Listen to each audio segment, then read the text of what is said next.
na yegyina ha no pay na ohwe se de enkroma ho nsem twaguo wo TV ni so na wo so hu no se na eya fofida ne eyo saje for Dr. Kwame Nkrumah na woda na se ebubu sisi a kwasi be ma ye mfie ndodo wote ase akwasi yi adwa wote ase ago mfie se enen ko wanya oha ene dunan 114 years wow ye won September bosume de toso adwenu baako afia pem ahankono ene nkono okay 21st September 1909 okay and ye wo saje for Dr. Kwame Nkrumah okura friend nkrofo in the western region okay afia pem ankora dwesiensia and nimfo etu ni free akonya kese so enam abantugo dwumadiem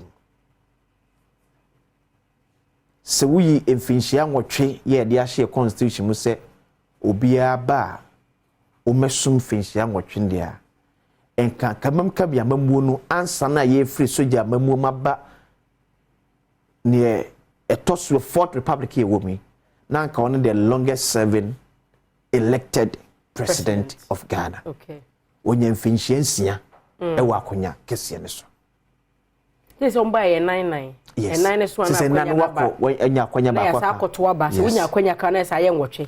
Be fru ndi asa yenwotwe na ekosa akoye NDC, NPP, NDC, NPP. Free 92. Free 92. The Fourth Republic. Ni fa etoso 9. Oh ya mamuo ni ehihie mu no. Afi na amanfo timi enya enwotwe. But osaje fu Dr. Kwame Nkrumah de until Seku Ebesha so Yememu in 1966. Now only the longest serving president of the Republic of Ghana. In Finchia basis, Enonya Ghana, Akunya Kessian. Ya can once more, Adua Bebre. Ghana de Nipa Bebre Kurebu Bu Esu say, Ghana Fapim, agent of Sergeant for Dr. Kwame Nkrumah. Eso.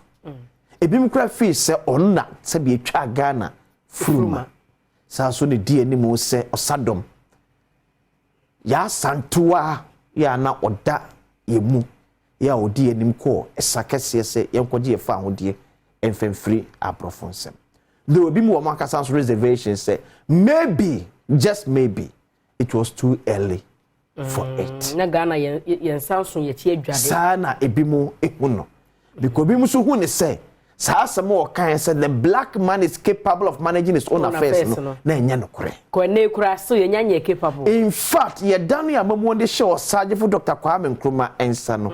Enfisha be se miensa kone na na mamu mu e no sada ne Ghana's kasem koma IMF. Na say asem no can say ye capable. So the first person to take Ghana to IMF e ni pa oji free kwesibo ni fitansem.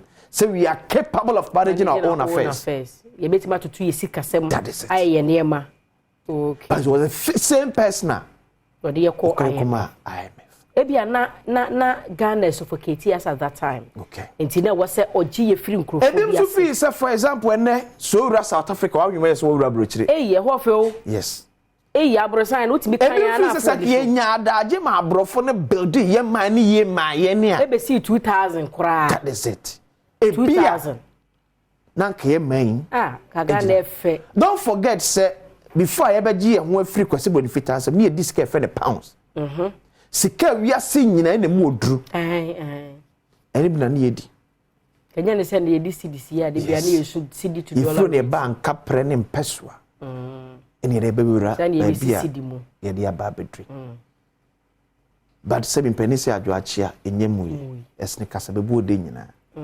sinto naba ye do mana hyensa sese bro ni bie no a record so sabaji Ghana bie tie why me fie that's why me obie no na hyen so sabaji Ghana atete ye bie sen ye Portugal fo ne nkrofo ne ba ye ombeje Ghana kenten so no eso bia nya obia so ahye obie kra ne kakra so it is up to us say yen so ye be fair man de hyensa say edo enyuno emero edin yena ye manie yenso your child no de man any a land of gold land of diamond land of copper land of oil near ye wo land of cocoa land of bauxite land of timber ye wo bibia o ye wo bibia na yi sa dua yi kura asha ho an ho aba asem wo yes se nye dua fon yes ni nyina ye wo ni nyame de cha ye ni da bi am sorry musam say die na metimi aye de ama me man ama na ye far better than ebra okay enye ne be ye de sebe ye you enye you ejina ne wo hwe yen ejina yeso o man ne say ya esegu ye triso eye yi a eye ye mai unse ene ye jina hanu a ye ka bom panifo abesna twam ko ya wan toto ne ma bi ya me ya mfa ntoma pan fra triso saa na ye na adu yesu yi no ya anya ye be kwa ma nkrofo bi nsu aba abebo yesu ye triso kan panisi asamado your mind eti na mpanifo si obi ewu no okwa ye ma na mande uwu a ensa ye ye bebo ti so aboate said the nkroma efihia bebre ni a wafiri mu a still ye celebrating no ye bebo ti so ama wate ye nya fam bia ye man no MPP NDC CPP PNC PPP UPC ni ade nyina no ni nyina ye Ghana ye kabom gitue mo se enya amanyo semi ne pese ye man ne pese chichiri me ma ye krabehwa ye bitimi aya amana boroso adenti na osese medru kwesi bonfita akromu a medi traffic light so na medru me mamu dia me fi se ma ba fi enti no chele me yoga ahasashe wo eni yes ni ato ade ato so hold be share bag ma kodru fi yes who dare you so benam ayi America bonten so na ukuta da bi na wo fere emma in fact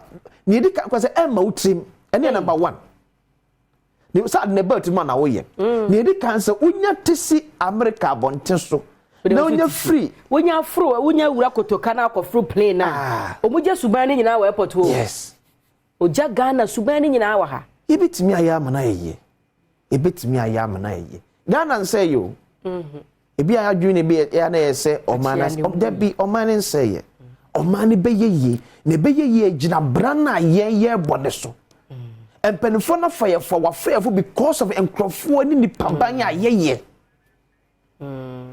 the day betu na dey si form say ena ye ntrase mu obi anka bibia kekentwam mfa nkọ no empenfo no was set up me pa che ohwehwe oman beyeye a efiwara emaye wate oman wate ahwehwe sitne beyeye a efiri ye nara so manu beyeye a efiri ye nara ya mo ye breye ne beyeye a efiri ye nara o se no wani abra peso tu kwan akotena America o ka so mo ye ne sene na watena Ghana wa ye ne ya ko ni baji ho na no na menam asante achimagogo na me fa ho no mo a besi edweso okay na me hu so ma ye ekwan no e wa chire ho no mo ba bia utimi wuram ti wa hu hia so ba be fa konongo oduma se ko nim okay etimi free asante achimagogo na me wuram ho na me hu se o ma ye kwan na kwabra ne kura praye na chipens no de aka na kota na ntumi antare no pia ni nyina gu hepa mu anu aso de kofi ono so de kofi ni fi yes yenye ne sa o sesa de ko mom yen sa o man no mo de ka aman bebre ono mu a o firi ho Ghana e koso a onye visa e na Ghana for nko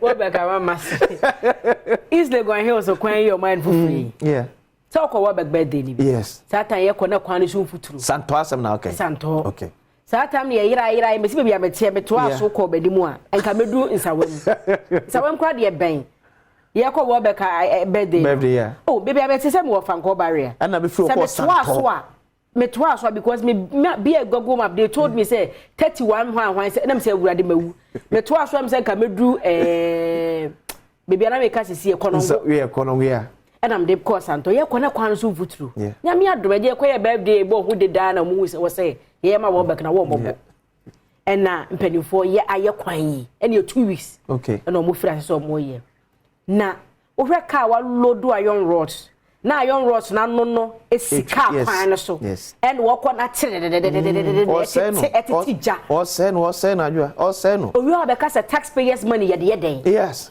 obese no akasa loosely obese no obi anya ne hwe taxpayers money ye de den But a lot of projects and infrastructure development so yes say no. What the officer mo bi so ntene munya adwuma na adwa be kona se be wo office won na awre ko. What's na egu table so ne mpaboa so talking achia se bibi say e bo no se aprema afo shu bi akan ha na awre kra wo. E ne ye ho say. Here ni ba te se me umma na konya kakra bi so ntena ba bia wa ba Messi adwa ya ma bebre won ma Afrigana e koso a onye vessel na otwa vessel fi ha ho ye mpe hoko o kwa America ne $160 so benya vessel kwa so nya nyame nkwa denim afiba ko bitimi apply enum ni nyina be 5 times ye be no who ko you guys is almost I think 100 omo betum ayo omo se betum it's because amanfo ma kantama dinse se ye be ma ye ma no ayeye na obi si wudu embassy pa na hwe mabu no awie bo mo nsu to go so opeso free Ghana tina na ye oman no eye me se ye temamfo no yes san yesu a adwo yes san yesu a e be affecting penfo na adwo kwasi e wona e bia nyame aye wadom na wo kwa obeba wo obi nya kwanya no kwa onsi na chi because say obi ehunu say ye de tumi man krofo mo kopre mo no mo busua no mo nananom ye funu wo so wonya politician me so benya ma adwe say mekọ abem na makopre me mane me say no say the first dey cast heaven is our goal no now Ghana abrochire is our goal wo pena what ha you get it because obi kwatena ho no bosome nan kora ba ne destiny ne sebre nyina asesa o year of kobetuaka okaso obesi dan wa Ghana ha no mo a okọ wan yi obetima tonkan asase kwasi me ne ya betena ha no be 15 years just obi di cheye yo ni nyina ne sa adwa yenso teme wa ba ko de no toy because adwa me yesu ne say yentimi tonko da bi ankase ye gya ye ma ne wa akọ obi manso ni ye na enye ya nkwa ye de da bi adwa because okokokoko abesa aboachi o pa na abeba enti na obi ka na asem say Africa eya musie ye ma Africans okay se Africa ni nya sika okwaja yaresa wo China okay se Africa ni nya sika oto ejapade wo UK okay oye investment wo US okay ne mako school wo Germany okay any other countries but wo a near high plane number near na be sie nti hanu ye baby a ye sie funu okay that is Africa nkroma Africa no and na nkroma Ghana ye sie funu. But you see, that is where we are at this point. Yes, that's a narrative. And people are getting tired. Oh, yes. And go for bread. Tell me to me go school 3 years. I be a man nursing. Now me degree. Now I'm just a quenya bed up one. May apply because one of yet menya $400.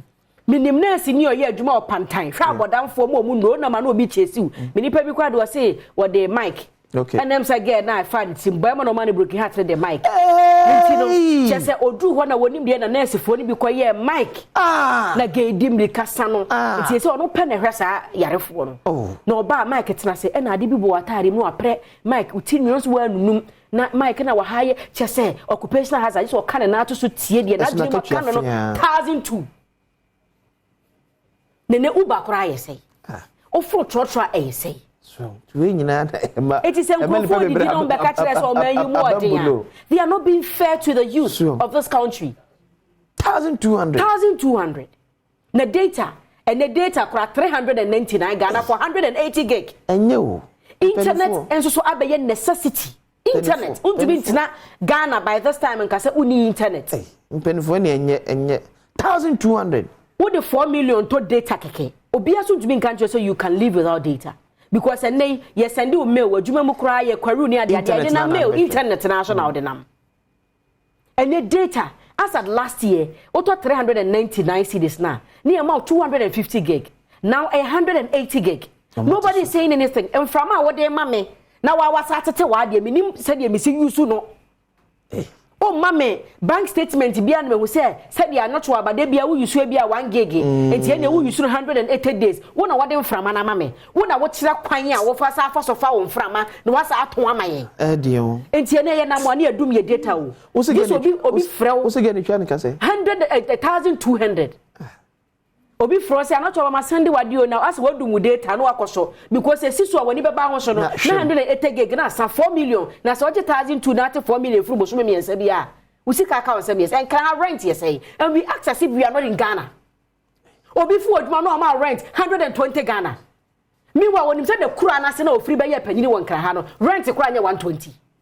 Why would we be fair to ourselves? And you sit here and tell me, say, Mebuni Nyabo Chenebeye, Dabang.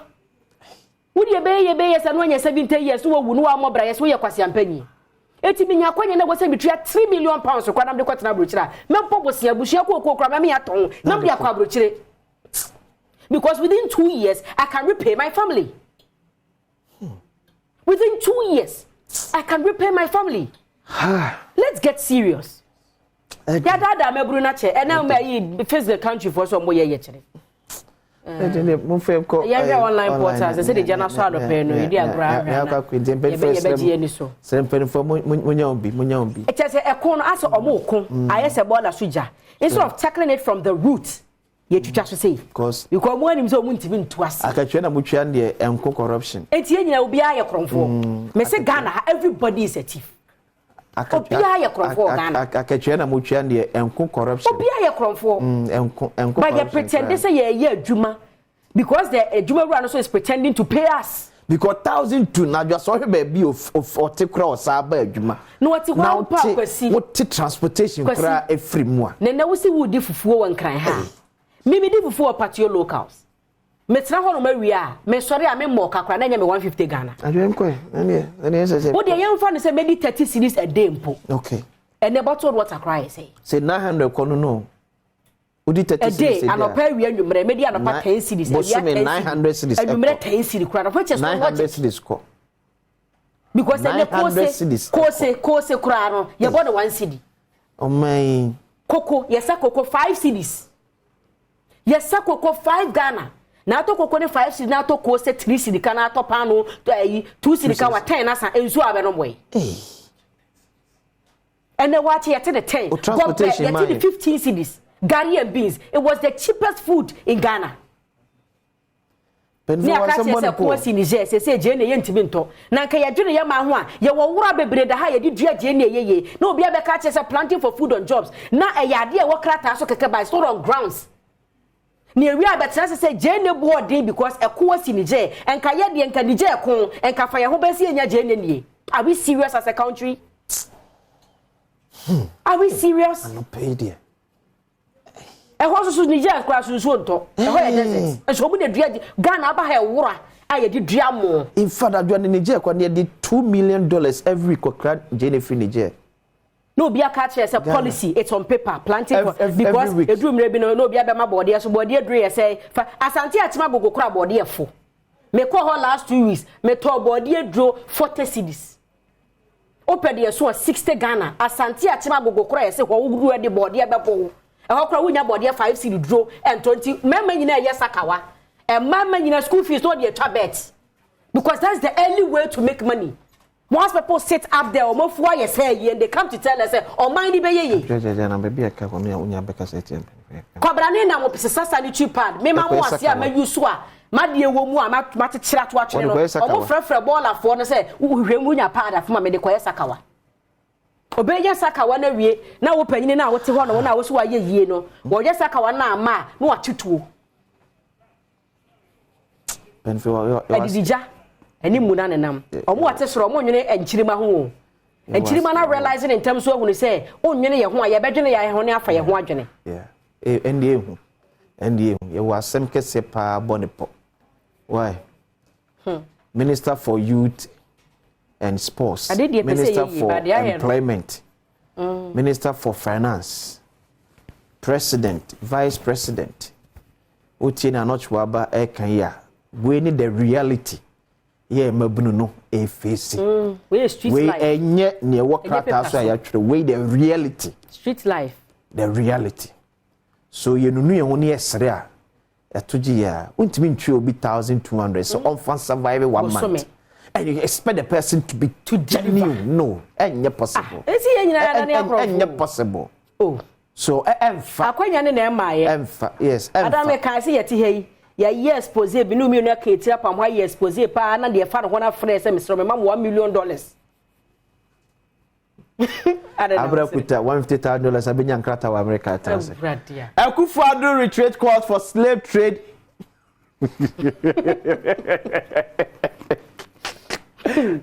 Ya kwa beji eri. Nanadu. Yes, slave trade na brofo na so the account. Ya kwaji ya de o. Ya kaeli, ya fa bi nyase de. Ye dia ba ni nyina sa. Yes, atudompe. Na magazi ya tiska so. Eso aye kare aye. Oh, e kan kwa. Aka de se dompe no kwa se. O mabubo mu masa. Ye ni dompe no kora ho. Hey. Eti be sra brofo na esrem ada. We kakese pa. Won se na mo famre. Ye na nanam fo mo konkwaso mu no. Juma ko ye ye no. Sika osam de magana pataye no. We tete akese de kosua ne to. Yes. Ti kosua ne to ene ye gie. Mo famra esrem ada. Esrem sika na kam. Maybe a bantam one can call IMF. Maybe, just maybe. Yes, Remoda, Abrofon, yes, Remofamra. Would be say no one else had a way of Bosnia, I bet it you. You see, can't miss what you can't say. Bosnia. No, would be name a cat, Miss Sam Mountain, a Bobby Bosnia. About the old Mammy, I come in Mountain. So, yes, Abrofon, dear Crocodile, George, yes, Remo, who were friend and unknown conquasun. Near the moon, I trust in Yena, come with me, this will say. Baby, or some my yay.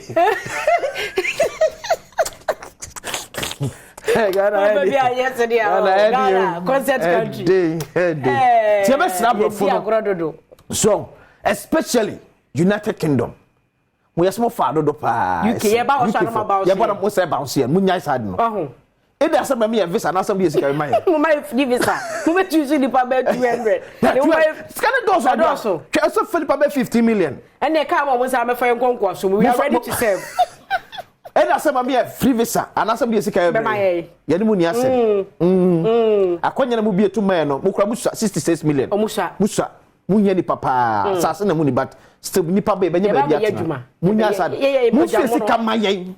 Sɛ mampani ɛka wasɛm no kwasi yɛ wasa ka wasɛm biem sɛ saa ka de mo fama yɛ ko ɛka kɛseɛ paa yɛda se abusua yɛda yɛ ho na yɛkae wo sɛ ɛnɛ ɛyɛ yɛ wɔ de ne sɛ akokansie mu nsɛm bɛba na ho sɛ pɛ bɛ ho sɛ mmeranteɛ na hyɛ hyɛ ne ma ne ne ba de no ɛnɛ holiday onti yɛgyina mu ɛnɛ yɛgyina mu o yɛgyina mu ame boatema wɔ adwuma yɛ sanse yɛgyina mu yɛ mbɛto dwom abɛsa bɛkyerɛkyerɛ nneɛma when yɛ Bethel revival oh my god ya na ye hombra na asemi de ka dem enu na ye asemi de ka enu na anochi abaju ase wa ye no asemi enu edi ka che ne anya o ka bisia ye da ye ho aba bi di anochi aba me ne kwasinsia e de bro